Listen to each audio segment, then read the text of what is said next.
días, es un gusto recibirles con las primeras noticias de TV Ciudad. Un saludo cordial a quienes nos siguen por Uniradio, la radio de la Universidad de la República, 107.7 de FM, por señal abierta, 6.1 por tvciudad.ui y por YouTube.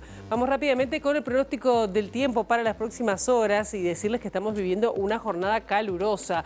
La máxima de hoy va a ser de 29 grados, la mínima fue de 17 esta madrugada. El cielo estará nuboso con periodos de soleado. ¿Cómo comenzaremos el fin de semana? 21 de diciembre mañana, 14 y 24 grados, una temperatura que está bastante más moderada de lo que ha sido la jornada pasada y esta jornada. Esto es para el área metropolitana. Y el domingo también las nubes permanecen, por momentos estará claro, y las temperaturas extremas entre 10 y 29 grados para Montevideo también y el área metropolitana. Muchos temas tenemos para compartir con ustedes hasta las 9 de la mañana y muchos tienen que ver con decisiones del Poder Ejecutivo, porque justamente una decisión de no permitir a ANCAP participar como socio minoritario accionista en el proyecto internacional de hidrógeno verde motivó la renuncia del presidente de ANCAP, Alejandro Stepanisic.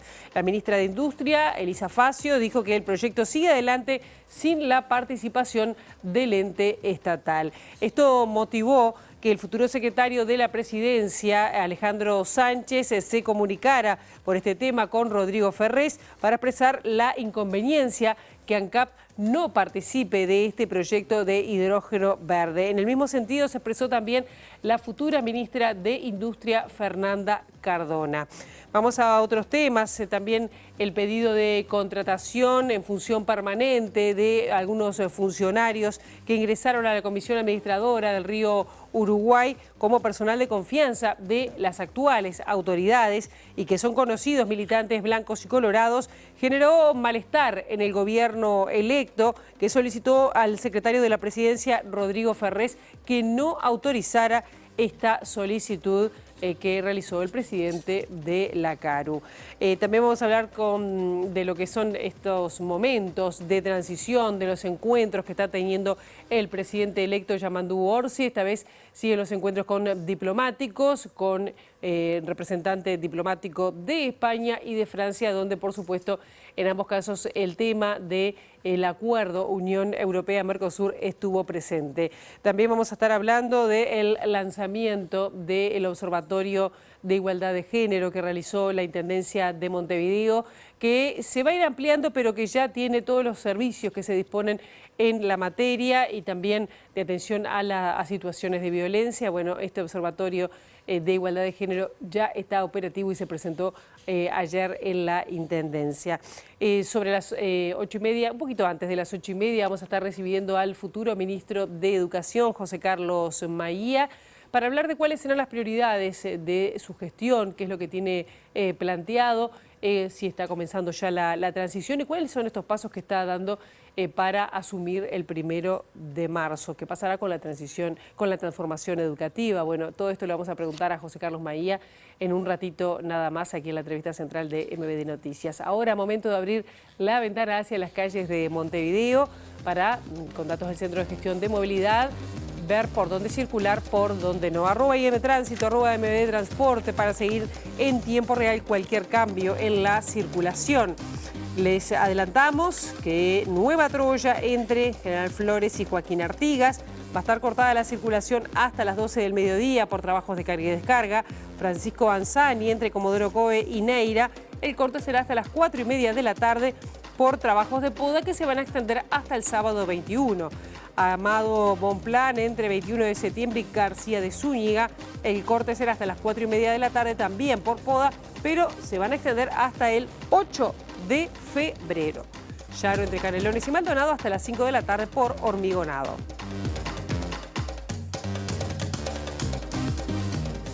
Y vamos a comenzar de uno de los temas que surgió en las últimas horas y es la renuncia del colorado Alejandro Stepanisic a la presidencia de ANCAP por no estar de acuerdo con una decisión del Poder Ejecutivo de que el ente no tenga acciones en el proyecto de hidrógeno verde presentado por la empresa GIF Global.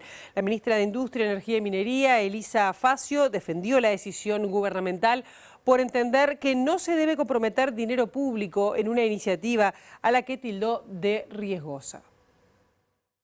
Se va a firmar en estos días un acuerdo de implementación entre GIF y ALUR. Esto es las formas en las que se va a implementar el proyecto, y dentro de ese acuerdo había una cláusula que tenía que ver con la participación. Lo hemos escuchado al presidente mencionar que los dineros de los contribuyentes no los vamos a poner en inversiones de riesgo, porque esto es un proyecto en el que nosotros creemos y pensamos que va a ser una gran oportunidad para el país, pero con la plata de los privados. Ahora, ahí está la diferencia, porque Stepanisic dice que la decisión se tomó por fuera de la presidencia de ANCAP. No se tuvo en cuenta la posición de la presidencia de ANCAP con respecto a este caso.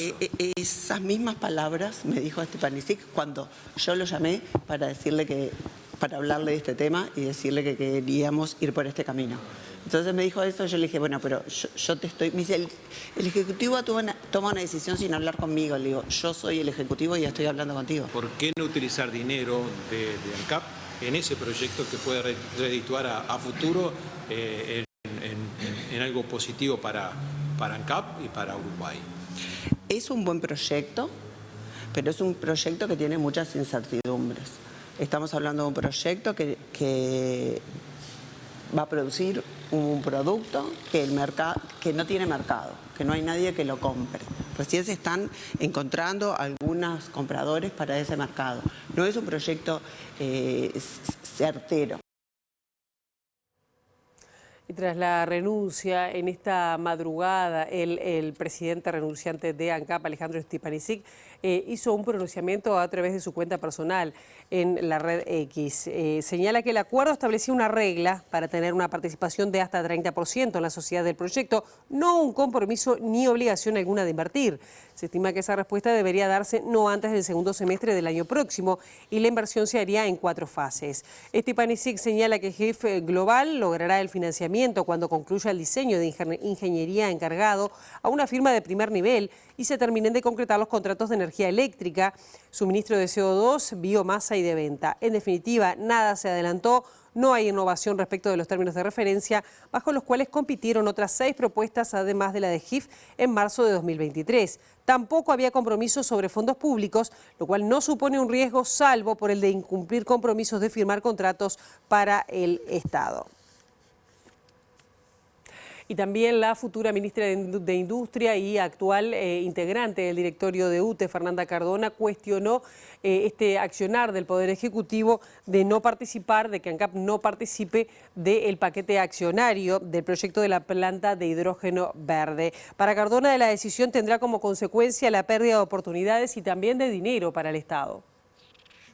Este es un proyecto que se gestó en este periodo, donde la condición de valorar que el Estado participara eventualmente en el negocio era una condición que se estableció para valorar las propuestas de las empresas que se presentaban, y creo que lo que no ha ocurrido al momento es haber tomado la decisión de perder ese derecho, de alguna manera, de entregar ese derecho a cambio de nada.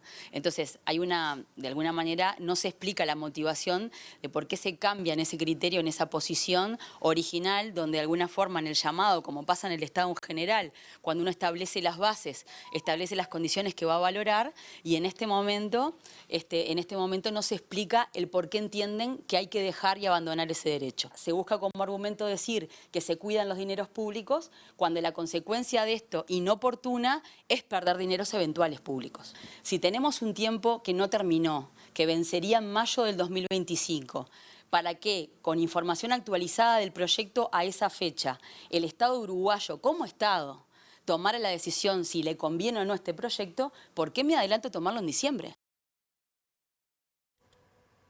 Al exdirector de Energía y asesor en la materia del presidente electo, Yamandu Orsi, estamos hablando de Ramón Méndez, también le llama la atención este pedido del presidente de la República, Luis Lacalle Pou, de exhortar a que ANCAP no participe de este proyecto de hidrógeno verde. Para el consultor en materia de energías renovables, esta resolución es como pegarse un tiro en el pie porque estancaría el desarrollo de ANCAP. Pocas veces un presidente de la República exhorta a un organismo autónomo, como es el caso ANCAP, a no hacer algo o hacer algo. Y este exhorto es muy particular porque de lo que se está impidiendo a ANCAP es que pueda participar de determinado tipo de negocios que son el futuro. Entonces, cuando una empresa, sea pública, sea privada, se la obliga a quedarse con las tecnologías del pasado y que no puede ayornarse, lo que se está es decretando la muerte paulatina de esa empresa. Porque, a ver, una cosa es pensar si la empresa se privatiza o no se privatiza, pero dejarla a la empresa y que sus propios dueños, en este caso el Estado uruguayo, indiquen que no puede ir hacia la transformación tecnológica, es como pegarse un tiro en el pie. Y así como en el mundo que conocemos hasta ahora se dividen en los que producen petróleo o los que importan petróleo, el mundo va a ser entre los que producen hidrógeno verde y los que importan petróleo verde, hidrógeno verde. Una marcada de cancha de este tipo, pero una marcada de cancha que implica que la principal empresa del país no pueda participar del ayornamiento tecnológico que se tenía que quedar en el pasado, casi un mes después de haber perdido las elecciones, es muy difícil de entender. El futuro secretario de la Presidencia, Alejandro Sánchez, se comunicó con Rodrigo Ferrés, actual secretario de Presidencia, para solicitarle que frene el pedido del presidente de la Comisión Administradora del Río Uruguay de concretar unas contrataciones de forma permanente. La diputada Frente Amplista por el departamento de Paysandú, Cecilia Botino, le dijo a MD Noticias que las personas propuestas para contrataciones permanentes son militantes de los partidos tradicionales. Botino aseguró a MBD Noticias que las personas que se pretende contratar como personal permanente ingresaron como personal de confianza de las actuales autoridades. La legisladora recordó que ya se había solicitado al presidente de CARU, Mario Ayala, que no se innovara en materia de concursos o contrataciones en virtud de que la actual gestión ya se está terminando. Botino sostuvo que los nombres y apellidos de las personas que se pretende ingresar a la plantilla permanente de la Comisión Administradora del Río Uruguay se corresponden con reconocidos militantes blancos y colorados de Salto y Paysandú. Eso lo denunciamos y ahora surge que el presidente de la delegación uruguaya, Mario Ayala, no conforme con ese llamado, pretende que se le apruebe el ingreso de varios funcionarios que ingresaron con esta administración a ocupar vacantes basándose en esos concursos que para nosotros fueron totalmente direccionados. Frente a esta situación, lo que estamos planteando es que no se innove porque falta muy poco para el cambio de gobierno y que se espere a que asuman las nuevas autoridades en CARU, ya que estas irregularidades fueron planteadas en el Parlamento, fueron constatadas y existe evidentemente una intencionalidad de que esas personas que, reitero, no ingresaron correctamente a CARU permanezcan a través de estas designaciones que significarían ser formalizadas por la vía de concurso, pero que en realidad ese concurso se crearon con nombre y apellido. Una brevísima pausa aquí en MD Noticias y ya recibimos a la vuelta a el futuro ministro de Educación, José Carlos Maías. Ya venimos.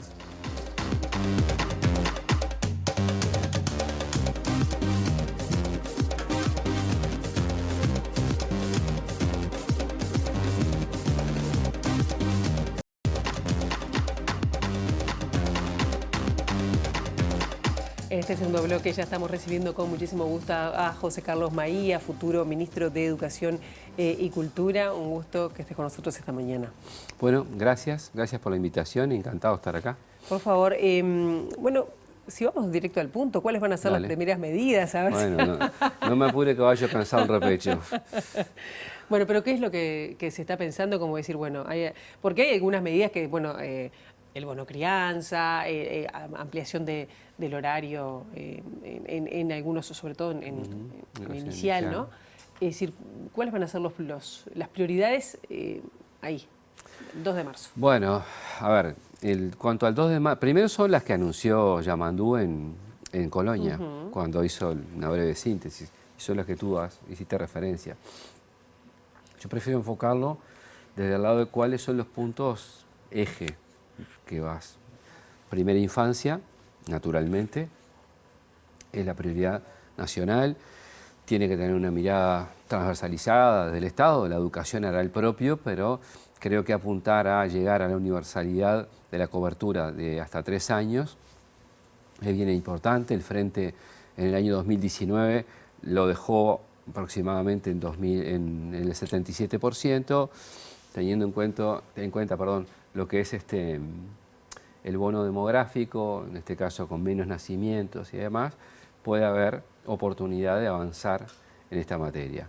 En segundo aspecto, trabajar en un factor muy duro, que es la deserción o las faltas que se dan, o la asiduidad en la educación pública uruguaya. Se da en primaria más que en otras épocas, y era menos antes. Se da en la educación media. Entiendo que hay un efecto rebote de lo que fue la pandemia, pero hay que tener una actitud mucho más proactiva. Para ello pueden haber distintos instrumentos, desde, por decir un ejemplo, maestros comunitarios, como hoy en una época, u otras figuras, o también, digamos, apoyos en un momento en que vivimos una sociedad mucho más violenta, que las aulas no son ajenas a ella, los centros de estudio, estamos acostumbrados a que en algunos lugares se le digan cuerpo a tierra a las niñas y a los niños. Bueno, apoyos multidisciplinares que ya existen, no venimos a inventar la rueda, bueno, que efectivamente funcione. Y bueno, eso es un punto fundamental. Es un norte, nos gustaría lograr acuerdo, y estamos dispuestos a hacerlo, sobre una universidad de la educación. Uruguay se merece tener una nueva institucionalidad. Ojalá tengamos condiciones en la materia para llevarlo adelante. Y claro, estos asuntos requieren una fuerte apuesta en lo presupuestal. Eso iba a decir, porque el presupuesto del 6+1 está como horizonte puesto por el Frente Amplio. Exacto. ¿Cómo se va a trabajar hacia eso? Bueno, lo primero que hay que tener claro es cuál es el estado de situación. Es decir, cuál es la hondura del déficit fiscal real, cuáles son los niveles de compromiso que nos deja esta administración, desde compromisos de compras, solicitaciones, lo que fuera, hasta compromisos con funcionarios.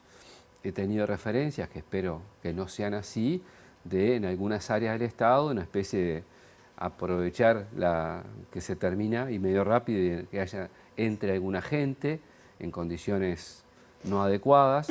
Espero que eso no se concrete. Ojalá que no sería buena cosa. Es decir, saber el estado de situación te va a permitir cómo vos te acercás a la meta propuesta. ¿Desde dónde? ¿De qué manera? Lo que nunca vas a perder son las prioridades. Claro. Y cómo, recién hablabas de lo que tiene que ver con la necesidad de un acuerdo para una universidad de la educación, ¿no? Pero se necesitan grandes acuerdos de la educación, en eso parece que lo están diciendo todos los sectores partidarios, políticos, pero también para, a ver qué pasa con la currícula, con una reforma de la educación, si se mantiene la transformación educativa. ¿Cómo ves esa convocatoria y quién la va a liderar, el Ministerio de Educación y Cultura o la ANEP? Bueno, en cuanto a lo curricular, naturalmente tiene que ser la ANEP. ¿Por qué? Porque tiene la potestad jurídica para hacerlo, los máximos niveles de autonomía corresponden a la ANEP, y en esos términos hay que llevarlo adelante. Entiendo que tenemos dentro de todo una oportunidad. ¿Por qué? Porque cuando asuma Yamandu Orsi, el 1 de marzo, el 5, empiezan las clases. Y bueno, vas a saber el panorama, pero en realidad va a estar todas las horas elegidas, los estudiantes en las aulas, en la escuela, en el liceo, en la UTU, formación docente, en todos lados, con los planes vigentes de hoy. Por lo cual, el primer año va a ser con el presupuesto heredado de esta administración. Ojo, vamos a ver cuáles son los niveles de endeudamiento de la propia ANEP respecto a su propio presupuesto también, eso no lo sabemos, y vamos a ejecutar lo que está en marcha. Eso es una oportunidad para revisar, analizar, sin preconceptos. Si tú me decís, bueno, la transformación educativa, ¿qué porcentaje hay que cambiar, qué mantener? Prefiero hoy no adelantar, pero no por no decirlo, porque si yo creo que, por ejemplo, uno de los problemas que hubo fue que no se involucró a los actores educativos, decir hoy acá, mira, vas a eliminar totalmente, por ejemplo, el tema de las competencias y te vas a tirar de cabeza a, digamos, a la concepción anterior. ¿Por qué? Por ejemplo, en el gobierno del Frente Amplio había ya áreas, digamos, de la educación que se enseñaba por competencias. Pero en esto no hay que caer en dogmas ni venir inventando la rueda. Llegué yo, inventé el mundo y todo lo que había antes no sirve para nada. Claro. No es el camino. ¿Se sabe que hay algún nombre para la ANEP? ¿Cómo? ¿Hay algún nombre ya para la ANEP? No. Yo te imaginarás que tengo en mi cabeza, pero no están. ¿Lo propone? Bueno, yo lo voy a conversar con el presidente. Está bien. Pero el Ministerio de Educación y Cultura es mucho más amplio que lo que tiene que ver con la ANEP, que no es menor, o con todo lo que tiene que ver con los primeros niveles de la educación. En cuanto a cultura, ¿cuáles serán los focos? Pienso porque bueno, fue discutido todo lo que tiene que ver con la inserción de cultura, con los centros MEC, es decir, ¿cuáles van a ser las prioridades, las miradas hacia otros aspectos? No en la parte de educación, sino en la parte de cultura.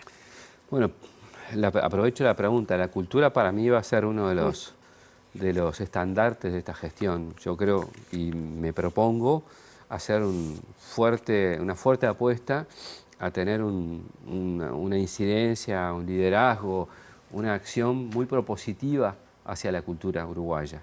Creo que es sinónimo de diversidad, de pluralidad, así la veo, y además de fuentes laborales. Cada vez que se mueve algo de cultura, desde que vende las entradas hasta que vende tortas fritas en la vuelta o lo que fuere, genera movimiento propio y general. Entonces, eso como concepto. Si vos me decís dos aspectos bien distintos a modo de ejemplo, uno, por ejemplo, lo territorial, tratar de articular y la llegada de la cultura en todo el territorio nacional, modalidades, por ejemplo, vinculadas a los gobiernos departamentales, a las organizaciones civiles en los departamentos del interior, en fin, una concepción bien amplia que puede tener a los centros MEC o una herramienta similar como referencia que tuvo, puede serlo, pero lo importante es que se aterrice en lo territorial. Y en segundo aspecto, creo que el Uruguay, hace un tiempo largo, desde que el Frente comenzó a gobernar, que creó una nueva institucionalidad, por ejemplo la ley de cine, todo lo que se puede armar en tanto a clústeres de industrias culturales, audiovisual y todo ese mundo, es un mundo que tenemos que, articulados con otros ministerios y mucha iniciativa privada en la materia, estimular. En cuanto a el vínculo, tenemos que ir cerrando Sí. por tiempos impuestos. El vínculo con los gremios, cómo se plantea, que a veces ha sido bastante cuestionado. Bueno, a ver, yo no tengo ninguna mochila en contra de los gremios. Por ejemplo, cuando pienso en los docentes, yo pienso en involucrarlos y pienso que son parte de la solución y no del problema. Los docentes de este país tienen a veces condiciones complejas, por lo que hablamos en este mismo bloque, de condiciones como las clases, el entorno, las situaciones que, por ejemplo, en la parte administrativa fueron cargando sobre ellos con la denominada transformación educativa. En fin, hay mucha cosa que vos lo vi que lo padecieron. Hay una cantidad de colegas míos de mi edad que se han ido jubilando y vos decís, esta gente está en edad productiva. Entonces, con los gremios, cada cual en su rol. Voy a respetar la independencia que tiene que tener de defensa de los trabajadores, su capacidad de iniciativa y propuesta, que es lo que corresponde, y el gobierno tiene que gobernar, dialogar fluidamente y gobernar y hacerse cargo del gobierno, que es lo que corresponde y es que es lo que la ciudadanía te otorgó. ¿Vuelven los consejos de Bueno, sí, esa es la idea, esa es la propuesta. Pero a ver, hay un dato que es para todo el periodo. El Frente Amplio tiene mayoría en el Senado, y tiene que trabajar en diputados para lograr mayoría para aprobar algunos proyectos. Eso que me planteas en la pregunta es un cambio legal. Aspiramos a tener los votos de ambas cámaras para que esto sea así, pero ya no es solo la voluntad del Frente Amplio. Bien, a cuenta de más, lo estamos invitando en breve. Gracias por estos minutos. Gracias a ustedes y bueno, si yo no la veo antes que termine el año, feliz año. Feliz año igual. Que ande muy bien. Y suerte por el bien de todos, ¿eh? Bueno, gracias. Bien, nosotros ahora nos vamos a exteriores de la mano de Juliana Perdomo. Juliana, muy buenos días, bienvenida. Gracias, Pilar. Buen viernes para todos. A pocos días de la celebración de las fiestas tradicionales, hablemos del uso y venta de pirotecnia, que recordemos que está regulado por ley desde el año pasado, y nos acompaña el presidente de Coendu y también integrante de la coordinadora de pirotecnia. Muchísimas gracias a Mauricio Álvarez. Bueno, comentame cómo se viene trabajando al respecto y si bien es el primer año que empieza a regir esta ley, ¿cómo lo han visto transcurrir en el correr de estos meses? Bueno, venimos trabajando, al igual que años anteriores, con mucha difusión desde la coordinadora Pirotecnia Cero. Y este año, este sábado, mañana, haremos una intervención en la Feria Nocturna del Parque Rodó, donde habrá una carpa con cabina y que la intervención busca que la gente tome conciencia de cómo se vive la pirotecnia, las consecuencias que tiene la pirotecnia tanto en animales como en personas con hipersensibilidad sensorial, ¿no? Incluyendo las del trastorno del espectro autista. Bueno, eso es lo que vamos a hacer este año. Y respecto a la normativa, habrá que ver, porque Uruguay hasta supo ser pionero en normativas, como puede ser la ley de fauna, que ya tiene 90 años, pero bueno, hoy vemos que siguen sucediendo ventas de fauna prohibida en las redes sociales, en las ferias incluso. Entonces, bueno, hay que ver ahora qué pasa con esta normativa, si queda en un papel, como lamentablemente pasa muchas veces en Uruguay, o realmente hay una fiscalización y un control de que esos decibeles se cumplan. ¿Han visto que viene creciendo la venta de pirotecnia a lo largo de los años o la gente está tomando conciencia? Ahí hemos notado las dos, ¿no? O sea, porque si bien en general, yo te podría decir también acá a título personal que en general creo que se está reduciendo un poco, paulatinamente, pero se reduce, también cuando haces las publicaciones o algo, no falta alguien que comente, en mi barrio este año se tiró más que el año pasado, entonces habría que ver, no hay una medición como para saber si en general está bajando, que eso tendría que verse más que nada desde el punto de vista estadístico de las compras, de las importaciones, ¿no? Para ver si es real o es nuestra propia percepción. Sí creo que en general hay más conciencia, pero también como pasa todo en esto, ¿no? Vamos accediendo cada vez más fácilmente a unas cosas que antes eran muy difíciles de comprar y bueno, se vuelve más barata la pirotecnia, entonces quizás el grupo reducido que sigue tirando quizás tire más, entonces es un tema que ojalá tengamos la respuesta. ¿Ustedes quedaron conformes tal y cual salió la ley? Bueno, ahí en general con la coordinadora sí, fue un poco lo buscado y después individualmente algunos creemos, como te digo, ¿no? Que la normativa sin control no va a servir y ahí va a depender justamente de que el gobierno de turno, sea quien sea, logre controlar para que justamente el uso de la pirotecnia se reduzca en cuanto a la cantidad y también en cuanto a la intensidad. Bueno, que si hay gente que quiere seguir tirando y no es empática, no entiende lo que le produce a animales y a personas, porque es muy jodido lo que le produce, ¿no? Bueno, por lo menos que sea con una intensidad menor. Ahora, cuando asuma esta administración, ¿ustedes tienen pensado seguir trabajando en este tema, pedir algún tipo de reunión? Sí, la coordinadora va a seguir trabajando, o sea, la ley no es que se logró esta ley y se frena, sino que ahora hay que seguir trabajando, como te digo, de tomar conciencia, que la sociedad tome conciencia para que sea, cuando vos tomas conciencia a veces sos empático. Yo de niño tiré cohetes y luego cuando tuve una mascota y vi lo que sufría mi mascota por los cohetes y ni me imagino la gente que tiene, ¿no? Niños que realmente viven un pánico realmente esos días y bueno, creo que hay que seguir trabajando para que el festejo no sea un festejo bélico, porque es bélico. Estamos festejando de forma bélica cuando en otros países sabemos, o sea, esto mismo es lo que produce del miedo y terror, ¿no? Pero bueno, ojalá que se tome conciencia y se reduzca. Los invitamos nuevamente mañana sábado en la Feria Nocturna del Parque Rodó.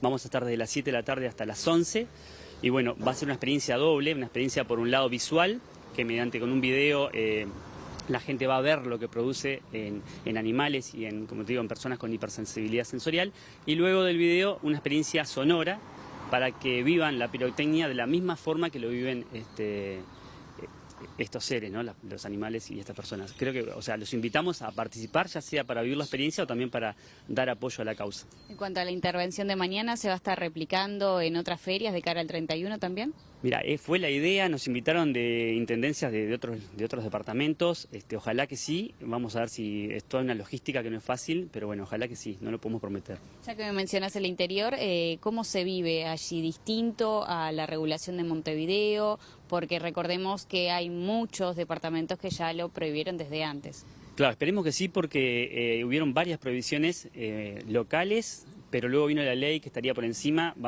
Esperemos que esas prohibiciones locales sigan primando en cuanto a que la Intendencia reduzca los puestos de venta, etcétera, para que sea menor. No sabría decir cómo fue, esperemos que sea menor, pero bueno, creo que Montevideo es la mitad del país ya en personas, o sea que es el punto fuerte en cuanto a eso, ¿no? Muchísimas gracias. Gracias a ustedes por la nota. Bueno, Pilar, allí la palabra del presidente de Coendo y también integrante de la coordinadora de pirotecnia a propósito de este tema. Así que bueno, seguiremos trabajando de cerca de cara a la celebración de las fiestas tradicionales. Muchísimas gracias, Juliana. Y nosotros acá seguimos con otros temas. Ustedes recordarán que ayer informábamos que la Organización de Madres y Familiares de Personas Detenidas Desaparecidas había repudiado fuertemente las declaraciones de la ex vicepresidenta Lucía Topolansky sobre supuestos testimonios orientados a condenar a militares. Sobre este tema, la vocera de la institución, Laura Boiani, dijo a MD Noticias que Topolansky debería retractarse o no hablar más. Recibimos los comunicados, tanto de lo que fue la mesa política del Frente Amplio, como también la expresión del PIT-CNT y otras organizaciones, que lo bueno o lo positivo en este caso es que se han unido, en cierta manera, a repudiar estos dichos. Hay un claro posicionamiento en contra de lo que se ha dicho y queda como que es el posicionamiento de uno o dos actores políticos que tienen su importancia, ¿verdad? Pero no hemos tenido contacto ninguno con ellos. ¿Ustedes esperan un pedido de disculpas de forma pública? Pedimos que se retracte o, en caso de que siga sosteniendo sus dichos, que se presente a la justicia, porque lo que dice es gravísimo y además como funcionaria pública tiene la obligación, el deber de presentarse ante la justicia con las pruebas y denunciar si considera que ha habido falso testimonio. Entonces, o se retracta o se presenta a la justicia o también que guarde silencio, ¿no? Porque es algo que no suma a nadie. Poner en tela de juicio la credibilidad de los testimonios de las víctimas no suma a nadie. Al final se está defendiendo la postura de gente que torturó, que asesinó, que secuestró niños, que desapareció a nuestros familiares. Entonces es importante que se retracte o que también no hable más. Por su parte, el abogado Pablo Chargoña, integrante del Observatorio Luz Ibarburu, también cuestionó las declaraciones de Topolansky. Dijo que favorecen las estrategias de las defensas de los represores. Con mucha preocupación, son comentarios temerarios y funcionales a la estrategia de los defensores de los violadores de derechos humanos. Yo hace casi un cuarto de siglo que escucho centenares de testimonios de hombres y mujeres atormentados o familiares de asesinados o desaparecidos. Jamás escuché, ni siquiera insinuado, que hubiera una intención de faltar a la verdad. Los testimonios de las víctimas son esforzados, muchas veces revictimizantes. Los tribunales lo han dicho. Han tenido que revivir, porque cuando cuentan lo que pasaron, lo reviven. Yo lo he visto en los juzgados, hombres y mujeres llorar frente a un juez. Y han tenido que decir esforzadamente su verdad respecto al terrorismo de Estado. Esta expresión temeraria en el sentido de que no hay elementos de prueba de falso testimonio, si los hubiera tendría que ser denunciada efectivamente, arroja luz sobre los impulsos de la justicia en los casos de crímenes de lesa humanidad, que sin embargo son impulsos muy rigurosos desde el punto de vista jurídico y desde el punto de vista ético. Y desde el oficialismo cuestionaron o reclamaron en realidad al fiscal especializado en crímenes de lesa humanidad, Ricardo Percivale, que investigue los hechos o los presuntos hechos señalados por Topolansky. El senador Blanco y exministro de Defensa, Javier García, le pidió que no se lave las manos y por su parte el senador cabildante Guido Manini Ríos acusó a jueces y fiscales de cometer prevaricato, delito que no es aplicable a quienes ejercen funciones públicas. El prevaricato implica que una funcionaria o funcionario público falta a sus deberes tomando una decisión o dictando una resolución injusta a sabiendas, pero la legislación uruguaya no lo aplica contra jueces, juezas y fiscales. Manini Ríos, que en una reciente visita a la casa de Topolansky y el expresidente José Mujica insistió con su idea de otorgar prisión domiciliaria a represores presos de edad avanzada, esta vez se expresó en la red social X. Así, también dijo que en la justicia prevalece la idea de venganza en los asuntos vinculados al pasado reciente y que las actuaciones judiciales realizadas constituyen un circo bochornoso. El exministro de Defensa Nacional, Javier García, por su parte, dio por válidas las palabras de Topolansky y dijo en Tele 12 que hay gente presa a partir de una mentira. Además, el también senador nacionalista reelecto, Sergio Botana, a través de la red social X, tildó a Percivale de cómplice y le adjudicó haber realizado acusaciones penales por convicción y sin pruebas. Desde el Partido Colorado, el actual diputado y futuro senador Gustavo Zubía escribió que la postura de Topolansky coincide con lo que él ha denunciado acerca de deficiencias en los procesos que desencadenaron el encarcelamiento de represores y llamó a que la justicia la interrogue. Además, la exfiscal Gabriela Fossati, que tras militar en el Partido Nacional en las últimas elecciones apoyó al Partido Colorado, abordó el asunto mientras respondió a un posteo sobre otro tema del presidente Luis Lacalle Pou. Liberá a los inocentes presos por Percivale, le dijo al mandatario. En la misma publicación, acusó a Lacalle Pou de dejarla sola y sugirió haberlo protegido previamente. Una investigación de la Institución Nacional de Derechos Humanos concluye que hubo omisiones por parte de varios organismos estatales en el caso de adolescentes bajo la tutela del INAU explotadas sexualmente en el departamento de Rivera. El organismo recomendó que se realicen investigaciones administrativas y también judiciales para identificar y sancionar a las personas responsables. El Consejo Directivo de la Institución Nacional de Derechos Humanos sostuvo en su resolución que se identificaron fallas en la prevención, detección, protección y restitución de derechos, así como la reparación sobre los daños en relación a la vulneración de 3 menores de edad explotadas sexualmente bajo tutela del INAU en Rivera. Uno de los casos comprende la muerte materna vinculada a un posible embarazo forzado. La investigación de oficio, que abarcó un total de 11 adolescentes, reveló omisiones y deficiencias por parte del INAU, los Ministerios del Interior y de Desarrollo Social, ANEP, ACE y el Poder Judicial para enfrentar la violencia y explotación sexual que sufrieron. El organismo consideró que el Estado incurrió en violencia institucional y puede ser responsable de fallas graves relativas a sus obligaciones ante el Sistema Internacional de Derechos Humanos. La institución propuso una serie de medidas, entre las que se cuentan la reparación de las adolescentes y la realización de investigaciones administrativas y judiciales para identificar y sancionar a los responsables. Además, destacó la necesidad de mejorar los procesos de prevención y detección de casos de explotación sexual infantil y recomendó a los poderes del Estado una revisión profunda del sistema de protección para adecuarlo a las problemáticas actuales. En Tendencia de Montevideo realizó ayer el lanzamiento del Observatorio de Igualdad de Género, una herramienta que brinda, por ejemplo, información sobre todos los servicios de atención de violencia basada en género en el departamento. Se trata de una herramienta que apunta a la transparencia y también la toma de decisiones basada en la evidencia. Tiene que ver con la respuesta a la violencia de género, la prevención, la autonomía económica, el acceso a la salud, el funcionariado y la cultura. Algunos son áreas que desarrollan otros departamentos y analizamos, bueno, cómo acceden las mujeres, los hombres, etcétera.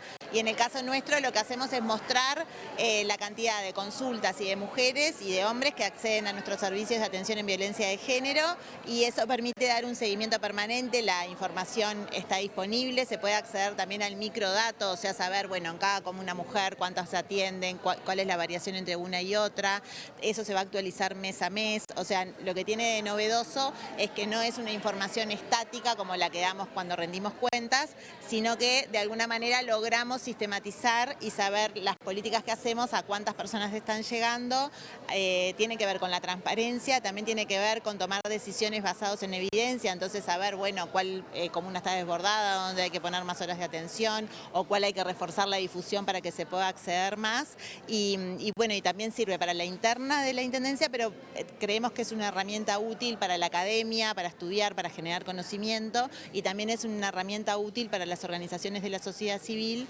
para poder dar de alguna manera seguimiento a las cosas que nosotros hacemos. Es una política de transparencia. La politóloga de la Universidad de la República, especializada en materia de género, Nikki Johnson, opinó sobre la promesa de la paridad de género a nivel del gabinete y recordó que en sus bases programáticas el Frente Amplio impulsa una ley de paridad para todos los cargos políticos del Estado.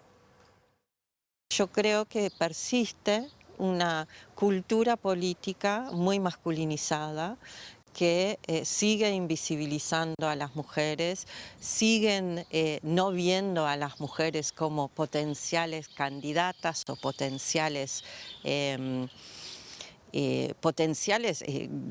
actores que puedan aportar a la construcción colectiva de la política desde conocimientos y méritos que son innegables, o que se ve solamente un grupo muy reducido de mujeres que...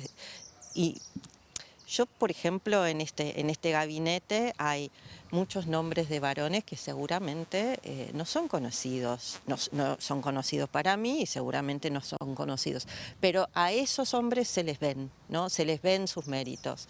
Bueno, como esos hombres deben haber igual o mayor cantidad de mujeres que también tengan esos méritos para ocupar esos lugares.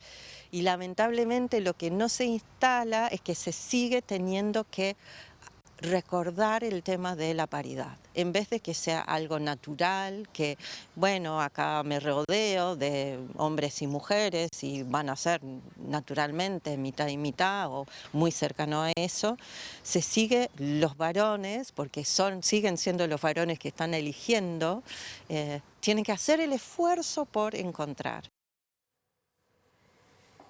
Y ayer hubo varios encuentros con representantes diplomáticos con el presidente electo, Yamandu Orsi. Por un lado, el embajador de España, que se reunió con Orsi, Santiago Jiménez Martín, y también el representante de Francia. Estamos hablando de Jean-Paul Sartre, quien estuvo en ambos encuentros presente el acuerdo entre Unión Europea y el Mercosur. Bueno, creo que la posición francesa es bien clara y conocida. Lo que se anunció el 6 de diciembre fue una etapa importante, pero es solo una etapa en un trámite que ya tiene una historia larga y que no es la finalización del trámite. El presidente Macron ha expresado algunas esperas de Francia, en particular con respecto a la protección del medio ambiente y también para garantizar que los productores de ambos bloques puedan trabajar con condiciones similares para asegurar una competencia justa. Por su parte, el representante del gobierno español, tras la reunión con Yamandu Orsi, dijo que su país está satisfecho con el avance de este acuerdo entre el Mercosur y la Unión Europea. Como ustedes saben, España y Uruguay siempre han mantenido una posición muy favorable a este acuerdo y por supuesto que España y Uruguay se han congratulado de la conclusión del mismo, ¿no? Ahora me van a permitir que sea un poco prudente, puesto que queda un proceso por delante de ratificación y por lo tanto creo que es procedente que sobre esto se pronuncie quien tiene que pronunciarse, no yo. El fiscal de delitos económicos, Gilberto Rodríguez, solicitó 3 años de penitenciaría para Alberto Iglesias, el último presidente de la exmutualista Casa de Galicia. Iglesias dijo a MBD Noticias que es víctima de un plan preconcebido por el que responsabilizó al actual gobierno, luego de que el magistrado lo imputara por delitos de asociación societaria fraudulenta y apropiación indebida. Y la montaña parió un ratón, porque adentro del propio expediente están los elementos probatorios que lo que él está pidiendo ya está demostrado que no es cierto. Pero yo estoy contento porque llegamos al final. Ahora yo ya sé de qué me tengo que defender en definitiva y lo tengo en blanco y negro y en un papel. Nos tenemos que tomar, ahora viene la feria, tampoco es un accidente, ¿no? El día elegido para hacer la denuncia, porque hacen la denuncia y 3 días después entramos en la feria. Entonces, como quien dice, es para dejar flotando todo el verano esta idea. Pero en febrero, cuando estamos dentro del plazo de los 30 días, vamos a contestar como corresponde y quedará absolutamente demostrado que esta, la número 14, tampoco existió y que no pueden explicar hacer desaparecer una institución de 100 años, regalar un patrimonio de más de 50 millones de dólares en 15 millones al Círculo Católico en un remate muy sospechoso, con un crédito dado exprés por el Banco República en 48 horas después del remate. Todas irregularidades espantosas. Yo voy a poder demostrar, después que termine todo esto, que acá hubo un plan preconcebido antes de asumir este nuevo gobierno que se está yendo. O sea, que no fue un accidente. Entraron dirigidos directamente a Casa Galicia. La Escuela de Música de la Intendencia de Montevideo abrió sus inscripciones para 2025. Una de las novedades es que hay cupos para personas que no tengan conocimientos musicales previos, así como también para quienes sí lo poseen. La Escuela de Música Vicente Ascone tiene como finalidad la capacitación profesional y la formación integral en las distintas vertientes del campo musical y es el único instituto público donde se enseñan gratuitamente todos los instrumentos de un grupo sinfónico. Para el ciclo 2025 se incluyen opciones de formación dirigidas a personas sin conocimientos musicales previos, así como también para quienes sí lo poseen. El periodo de inscripciones se extiende hasta el 2 de febrero de 2025 y el único medio para realizar las inscripciones será a través del sitio web de la escuela. Para quienes no tienen conocimientos musicales previos deberán inscribirse al primer año del programa de formación general. La edad de ingreso y el límite de edad para inscribirse varía de acuerdo al instrumento. Para quienes cuenten con conocimientos musicales previos no hay límite de edad para inscribirse y la edad de ingreso varía de acuerdo al instrumento. Se tomarán pruebas de conocimiento para el ingreso a los distintos años tanto del programa de formación general de duración total de 4 años y el programa de formación específica de duración total de 6 años.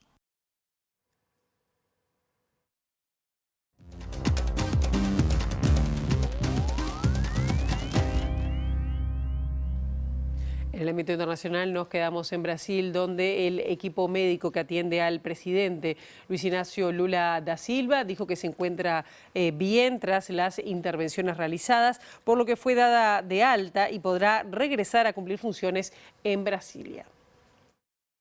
El médico Roberto Khalil, cardiólogo del Hospital Sirio-Libanés de San Pablo, determinó que Lula da Silva tiene cognición perfecta tras realizarle una tomografía craneal con un resultado satisfactorio y aseguró que el presidente podrá hacer actividades normales como trabajar una vez que esté en Brasilia, aunque todavía no podrá hacer ejercicios físicos. Khalil adelantó que la doctora Ana Elena Germoglio, jefa del equipo médico de la presidencia, acompañará al mandatario hasta Brasilia, donde se mantendrá en observación y donde se prevé que en unos 10 días se le hagan los exámenes de control al jefe de Estado, ratificando que estará en Navidad y Año Nuevo en la capital brasileña. Hasta ahora el mandatario está en su casa en San Pablo, recuperándose de una operación para extraer un hematoma cerebral sufrido tras un accidente doméstico en octubre pasado y ya está recibiendo ministros, por lo que sus actividades como jefe de Estado ya las estaba llevando a cabo. Tras una cirugía de urgencia a comienzos de la semana pasada, en la que los médicos le drenaron el hematoma intracraneal que le fue detectado después que se quejara de fuertes dolores de cabeza, Lula fue sometido 3 días después a una segunda intervención preventiva complementaria y de menor riesgo para evitar posibles nuevas hemorragias. Y en esta despedida, decirles una de la casa, porque ayer fue la ceremonia de los premios de la televisión de América Latina, la televisión pública de América Latina, los premios TAL, y había varios postulantes de esta casa y finalmente hubo un reconocimiento a Memorias de la Resistencia, 50 años del golpe y también a la estrategia digital con todo lo que tiene que ver con el streaming. Así que bueno, saludo a los compañeros y también a toda esta casa que fue reconocida por los premios TAL. Así que bueno, hasta aquí llegamos con esta primera edición. Ahora quedan en compañía de Ciudad Viva y la actualización informativa será a las 13 a las 18:55.